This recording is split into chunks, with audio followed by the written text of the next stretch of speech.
দিনে প্রাণ গেল ৭২ জনের, মোট নিহত ছাড়ালো ৫৬,৩০০ জন। ট্রাম্পের হুমকির পর তেহরানে একাধিক বিস্ফোরণ।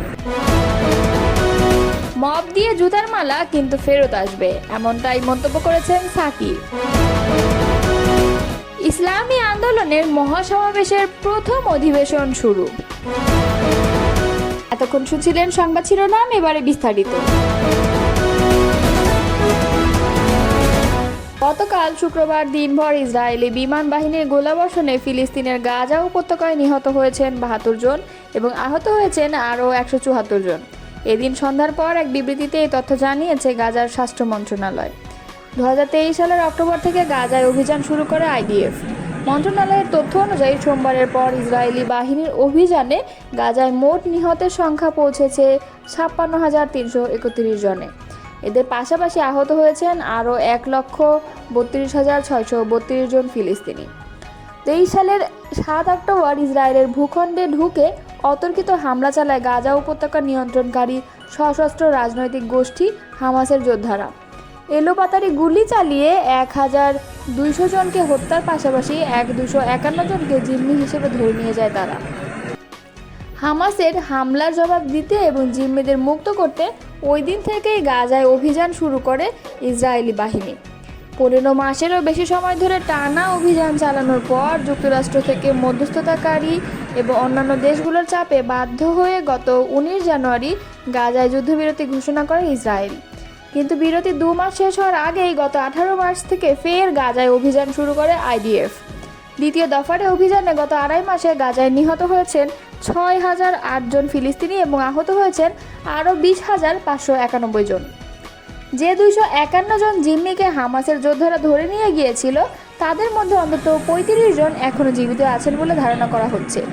সামরিক অভিযানের মাধ্যমে তাদের উদ্ধার করার ঘোষণা দিয়েছেন আইডিএফ।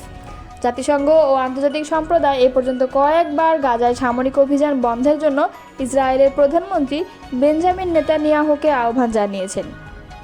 ইতিমধ্যে জাতিসংঘের আদালত নামে পরিচিত ইন্টারন্যাশনাল কোর্ট অব জাস্টিসে ইসরায়েলের বিরুদ্ধে গণহত্যার মামলাও দায়ের করা হয়েছে।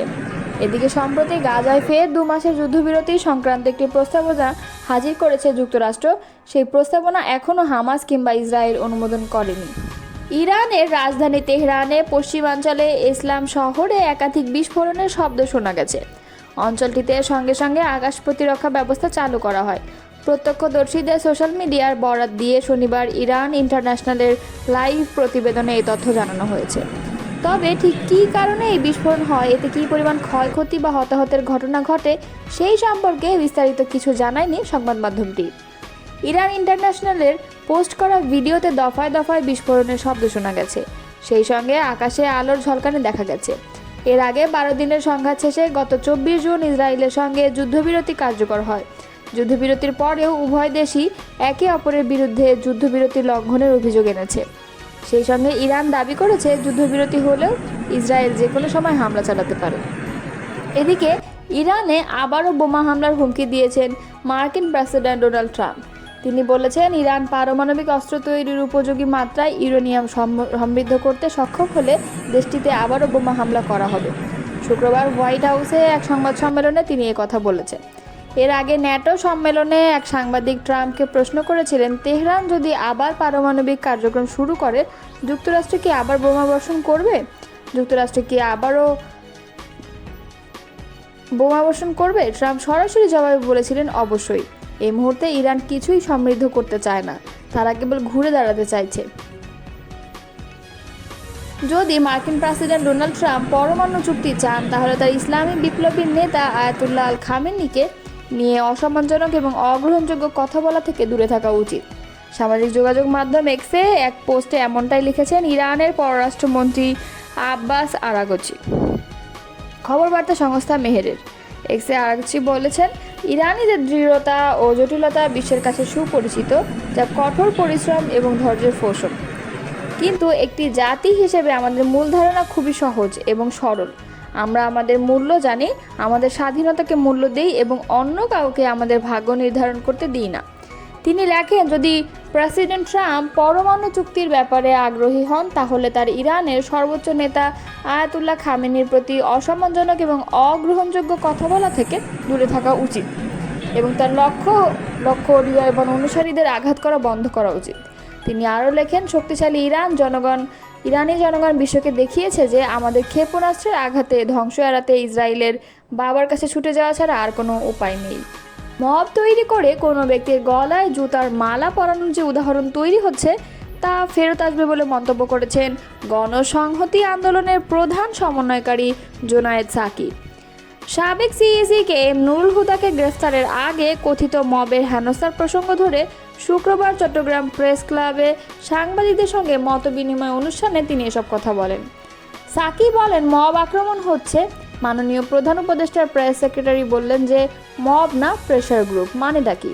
প্রেশার গ্রুপ জিনিসটা কি? আপনি যদি মনে করেন যে অমুক ব্যক্তি অন্যায় করছে, তার শাস্তি হওয়া দরকার, তো আপনার সভা সমাবেশ করার জায়গা আছে, তার বাড়িতে হামলা করা আপনার এখন কর্তব্য না। তিনি বলেন, তাহলে সরকার কি নিজে এটা উস্কে দিচ্ছে যে অমুককে আমার ধরতে হবে, ধরার আগে একটা নাটক করতে হবে? এ কি আশ্চর্য ব্যাপার। শেখ হাসিনা যেমন করতো তেমনি কাউকে গ্রেপ্তার করার আগে নানান ছক তৈরি করতো। বহুজনের ক্ষেত্রে ওইটা বলা যাবে আগে তাকে একটু খলনায়ক ধরনের বানিয়ে নিয়েছে।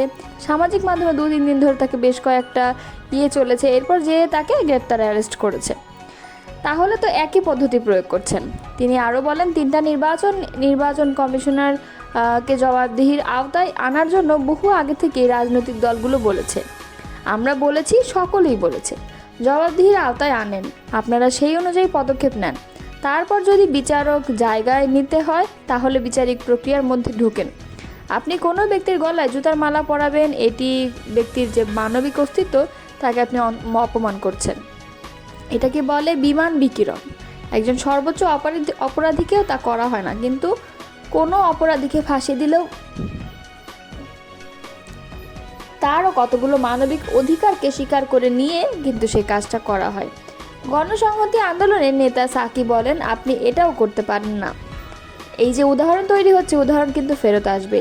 এই উদাহরণগুলো কোনো কারণেই গণতান্ত্রিক ব্যবস্থায় গ্রহণযোগ্য হতে পারে না। এছাড়া চট্টগ্রাম বন্দরের এনসিটি ব্যবস্থাপনায় বিদেশি অপারেটর নিয়োগ নিয়ে আলোচনা প্রসঙ্গে জোনায়েদ সাকি বলেন, চট্টগ্রাম বন্দরের উপর সার্বভৌম কর্তৃত্ব আমাদের জনগণের সরকারের থাকা দরকার। তারপর এর অর্থনৈতিক এবং অন্যান্য প্রযুক্তিগত দিক উন্নতির জন্য সরকার নানা পরিকল্পনা করতে পারে, কিন্তু সেটা স্বচ্ছতা ও স্পষ্টতার সঙ্গে হতে হবে। সংখ্যানুপাতিক পদ্ধতিতে জাতীয় নির্বাচন আয়োজন সহ 3 দফা দাবিতে মহাসমাবেশের আয়োজন করছে ইসলামী আন্দোলন বাংলাদেশ। শনিবার সকাল 10টায় রাজধানীর সোহরাওয়ার্দী উদ্যানে আনুষ্ঠানিকভাবে ইসলামী আন্দোলনের মহাসমাবেশের প্রথম অধিবেশন শুরু হয়েছে। এদিন আনুষ্ঠানিকভাবে দুপুর 2টায় মূল অধিবেশনের শুরুর কথা থাকলেও সকাল থেকেই সারা দেশ থেকে আগত নেতাকর্মীদের উপস্থিতিতে সোহরাওয়ার্দী উদ্যানের মূল মাঠ পরিপূর্ণ হয়ে যায়। সকাল 10টায় কুরআন তিলাওয়াতের মাধ্যমে শুরু হয় প্রথম পর্ব। এ পর্বে সারা দেশ থেকে আগত জেলা মহানগর নেতৃবৃন্দ বক্তব্য রাখছেন। উপস্থিত আছেন ইসলামী আন্দোলন বাংলাদেশের মহাসচিব অধ্যক্ষ হাফেজ মাওলানা ইউনুস আহমদ। আজকের এই মহাসমাবেশে সংখ্যানুপাতিক পদ্ধতির পক্ষের সবগুলো রাজনৈতিক দলের নেতৃবৃন্দ উপস্থিত হবেন বলেও জানান গেছে। মূলত সংস্কার, বিচার ও পিআর পদ্ধতিতে জাতীয় নির্বাচন আয়োজনের দাবিতে এই মহাসমাবেশ করেছে আন্দোলন বাংলাদেশ।